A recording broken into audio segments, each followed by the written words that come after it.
देखिए एक बात तो आप ही को बता देता हूँ कि गुरु बनाकर ही भक्ति करनी चाहिए, बिना गुरु बनाए कोई पार नहीं पा सकते। इसलिए भक्ति किनकी करनी चाहिए? गुरु के शब्द की। कहते हैं कि शब्द शब्द का गुरु है सांचा सो गुरु गाय, और भक्ति करो निज शब्द की सदगुरु जो समझाए। आपकी जो निज शब्द है, जो भक्ति है निज रूप को पाने की, वो गुरु के ज्ञान है, गुरु के उपदेश है, गुरु के मार्ग पर चलनी चाहिए।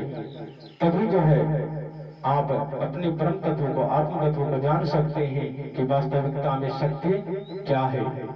इसलिए गुरु के उपदेश पर चलना चाहिए, गुरु के मार्ग पर चलना चाहिए, तभी वो पार पाते हैं।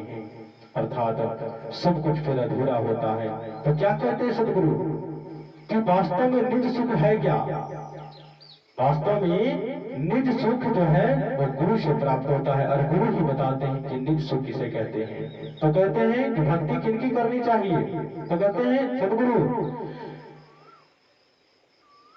कि साइयों मत जानियो प्रीत घटे मन चित्त, और मरु तो सुमृत मरु जीवित सुमरो नित्य।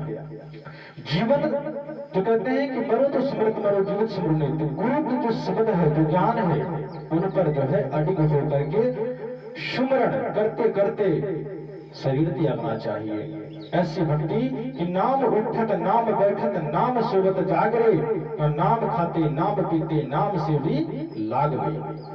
नाम से थी हर समय, क्योंकि सुरती हटी साहिब ते खो गए धन अनंत, अरे माया की घटे अनजान फंसे हम भूल पड़े भगवंत। इसलिए हम अपने धन को भूल चुके हैं, इसलिए उनकी भक्ति करनी चाहिए, तभी आत्म तत्व को जान सकते हैं। इसलिए निज सुख गुरु की ज्ञान है।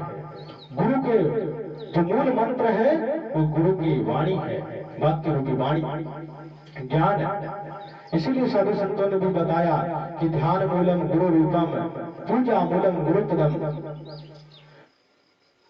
ध्यान मूलम गुरु रूपम पूजा मूलम गुरु पदम, मंत्र मूलम गुरु वाक्यम, मोक्ष मूलम गुरु कृपा सद्भाव। तो मोक्ष गुरु कृपा से मिलते हैं। जो निज सुख है वो कहते हैं ना कि कथा करो करतार की सुनो कथा करतार, आन कथा सुनिए नहीं कहे सदगुरु ज्ञान विश्वास कबीर विचार। तो संत कबीरदास जी के घट में वह परमात्मा आए और उनको अपने परम ज्ञान का लखाव कराए, आत्म तत्व का ज्ञान कराए। वास्तव में है वही, जो वही बन जाते हैं वो वही हो जाते हैं। वही का ज्ञान मिला तो वही बनेंगे ना जो वो हैं। इसीलिए उन्होंने वाणी में कहा कथा करो करतार की सुनो कथा करतार, आन कथा सुनिए नहीं कहे सदगुरु ज्ञान विश्वास कबीर विचार। अर्थात अपने निज की भक्ति कर लो, आन की कथा मत सुनो। जो निज भक्ति है वो आत्म भक्ति है, परमात्मा भक्ति है, आत्म तत्व की भक्ति है, जो सदगुरु बताते हैं। आन कथा जो इस संसार की जो कथा है, ये आन कथा, इससे क्या होगा? पुण्य प्राप्त होगा। और ज्ञान ज्ञान सो गुरु ज्ञान सो ज्ञान है, और ज्ञान सब पुण्य है। जो गुरु जो ज्ञान है वो ज्ञान है, और ज्ञान सब पुण्य है।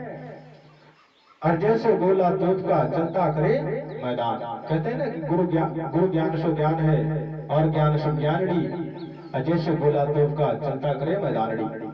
जहां पर गोले गिर जाते हैं वहां पर अनेकों जो है जहां पर छोड़ दी जाए वहां पर मैदान बन जाते हैं। उसी प्रकार गुरु की वाणी है, जहां पर यह रखा जाए उसी जगह सबकी मुक्ति हो जाती है, वो आत्म तत्व को जान पाते हैं।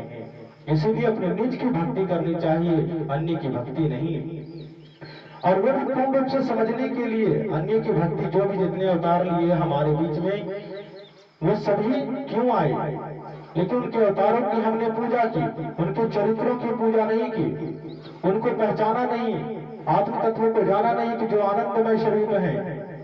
कहते हैं कि श्री राम कृष्ण आदि अंत सब संत अवतारी भरो, ये है विश्वास रूप। अर्थ ही घटे अंदर जो बसे वह है आनंद स्वरूप। जितने भी अवतार उन्होंने लिया वह एक रूप है, माया है। जब तक हम सत्य को न जानेंगे तब तक माया है, और उसी माया में लोग उलझ कर रह गए।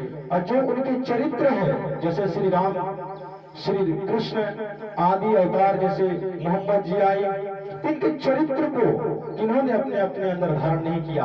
अगर उनके चरित्र को, उनके मार्ग को अपने अंदर धारण करता तो समझ लीजिए वो भी आत्म तत्व को जान पाते। उनकी पूजा तो कोई करते नहीं, जो उनके चरित्र है, चरित्र की पूजा कीजिए, उनके चरित्र को अपने अंदर धारण कीजिए, तभी जो है आप आत्म तत्व को जान सकते हैं, अन्यथा नहीं जान सकते। इसलिए सदगुरु जी ने कहा कि निज सुख आत्म राम है, पूजा दुखी अपार, मनसा वाचा कर्मणा सदगुरु सुमरण सार। अर्थात निज सुख जो है वो आत्म राम है, आत्म ज्ञान है, दूसरा नहीं। इसलिए निज सुख आत्म राम है, दूजा दुख अपार। दूसरे की अगर कथा सुनते हैं हम तो दूजा दुख अपार, और मनसा वाचा कर्मणा सदगुरु सुमरण सार। इसलिए मन से, वचन से, कर्म से गुरु के नाम की सुमरण करनी चाहिए, तभी आप जी को जो है परम सत्य का ज्ञान होगा, ऐसे नहीं हो सकते।